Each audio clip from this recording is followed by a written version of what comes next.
And I remember one night when the bombs dropped and the windows all shattered. And everybody was panicking, sort of thing.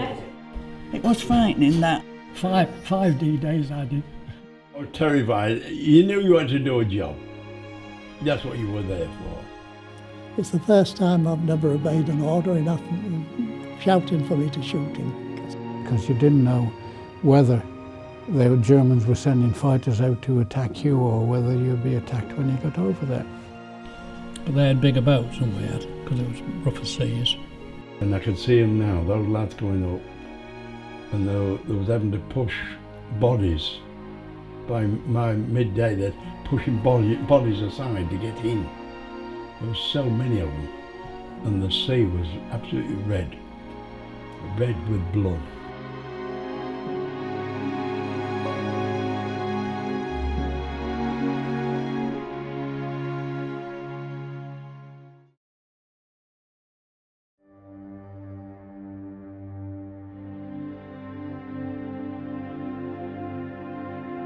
I was 13 when it started. I was 11 years old when the war started. I was only 2 when the war started. I was 15 and I lived in Grimsby. It went up and down the sound. Ooh, and right up again. And then you knew, well, you heard the planes before, sometimes before the siren went. But the all clear was just one long, but there was bombs dropped. It was a bit frightening for people my age, little people like you. I remember the first night that war was declared, and the air raid alarm went off on that first day, and everybody was panicking, sort of thing, because of course it was all new to us. We were very nervous, and I remember taking my little sister downstairs because before the war, we were all issued with what they call, every family in the land was issued what they call an Anderson air raid shelter. And we had to put them up, we had to dig holes in the ground and then put these corrugated metal air raid shelters in the hole, cover it all with soil, and we sort of had bunks in there. We used to sleep through air raids sometimes with those children.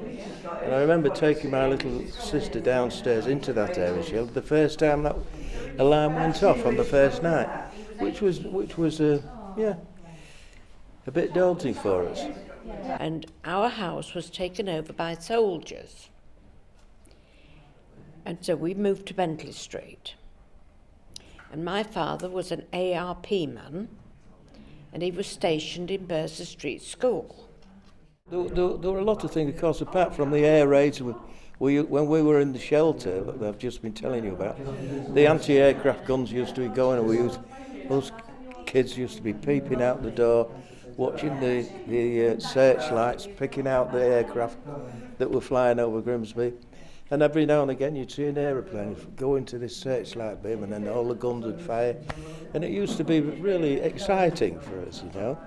And I remember one bomb, it dropped 6, we was all under the table, and it dropped 6 doors from us, and it was the Saturday night before Christmas on 1940. And we had a coal fire, and it came out and went back in again. We just sat there, and I think we weed ourselves. I know my brothers did. We was frightened, and every window in the house broke but the one room we was in. But when you got up at night, you had to go down to either under the table if it was cold or go out to the shelter. It was cold, it was damp.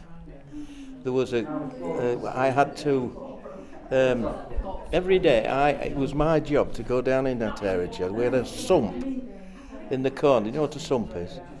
We had concrete linings around it, and we had a hole in the one corner, which we called a sump, where all the water that leaked into it used to go into that sump, and I had to empty that with a bucket every day.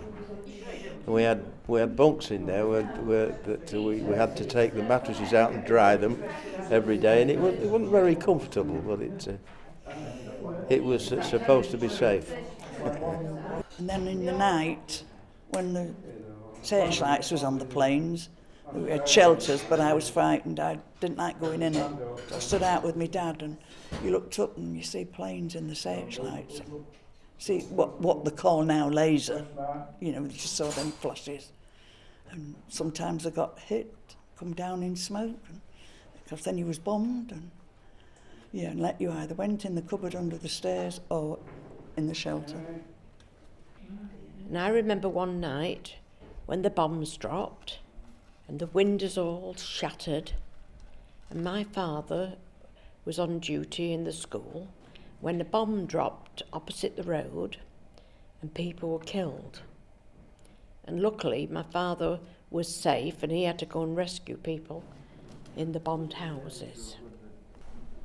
Well, they'd say gobstruck now, wouldn't they? You didn't really know. You could see these lights in the sky, which were searchlights, flashing in the quarter plane, and if anybody else was out down the street, they all shouted, "Hooray, hooray, get him!"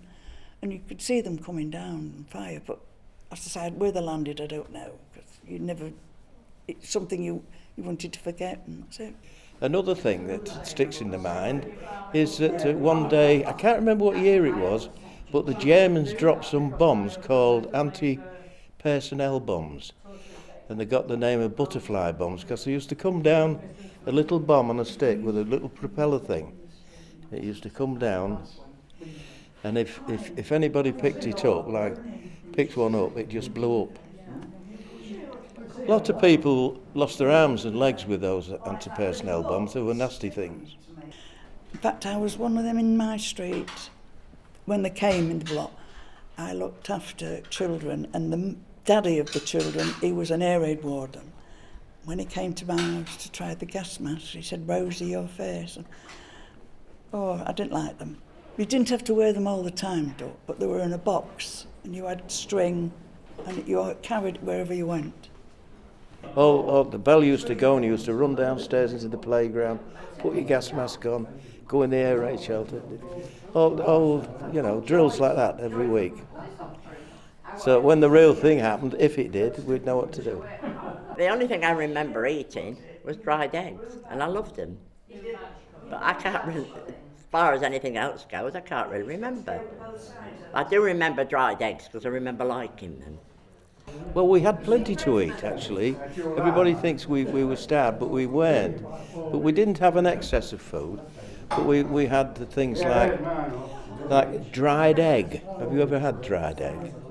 It was like a powder. Eggs that were dried and made into a powder.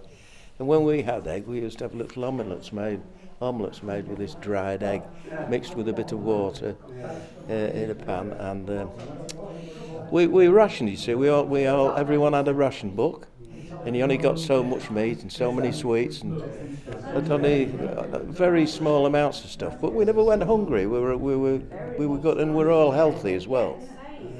It was good. We never went hungry. It was amazing. My mother had a friend who was a vegetarian, and because she didn't eat meat, she was allowed dried bananas. And she used to let us children have these, and I used to love them. And I think you can buy them now, can't you? Yeah, we used to think it was a treat. And of course, sweets was rationed, and Dad used to go, and I think we had about 6 penny worth, which, I mean, you don't know what 6 pennies is, do you now?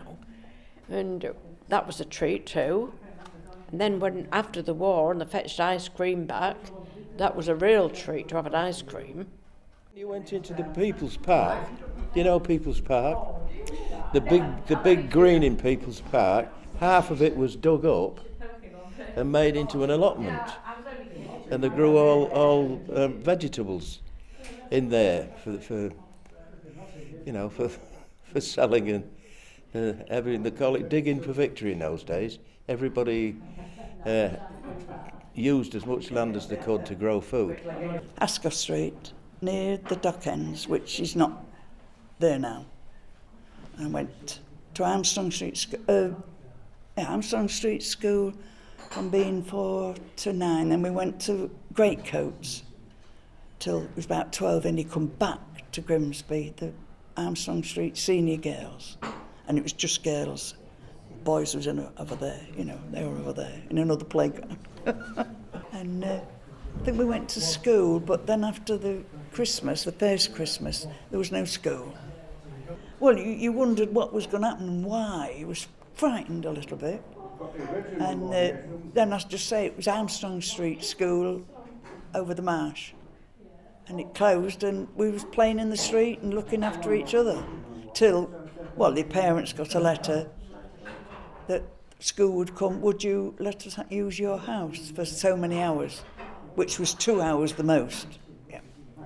And then we'd go in another street the next day to another house. And if you wanted any pennies, you had to run errands and look after children and somebody else's. Yeah. I remember distinctly we got a big insurgence of American soldiers, the black Americans, coloured Americans, and they were based. If you know People's Park on Wellholme Road, all those big houses on Wellholme Road that face People's Park, half of them, there's 3 or 4 stories, and they're full. They were taken over as billets by the Americans, and we children used to go and see them, and they used to be very kind to us. Then you got the Americans coming, and there was no lights at night, and the only night when I'd be about 15 or 16 walking home then, you heard, "Good night, honey." You knew it was an American, so you walked a bit quicker. Then you'd hear, "Good night, honey, child," and you knew it was a coloured man, so you run then. And they used to give us sweets and chocolates, and they used to get cigarettes for our parents.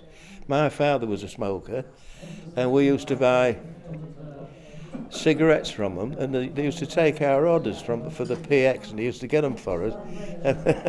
And our fathers got cigarettes in 200 packets, 200 packet, 10 packets of 20 in a box. And they were quite cheap, you see, and our parents were really keen to get hold of them. But they were very good, and they used to do a lot of things like that for us, and we had some good fun with those black Americans. They were nice fellas.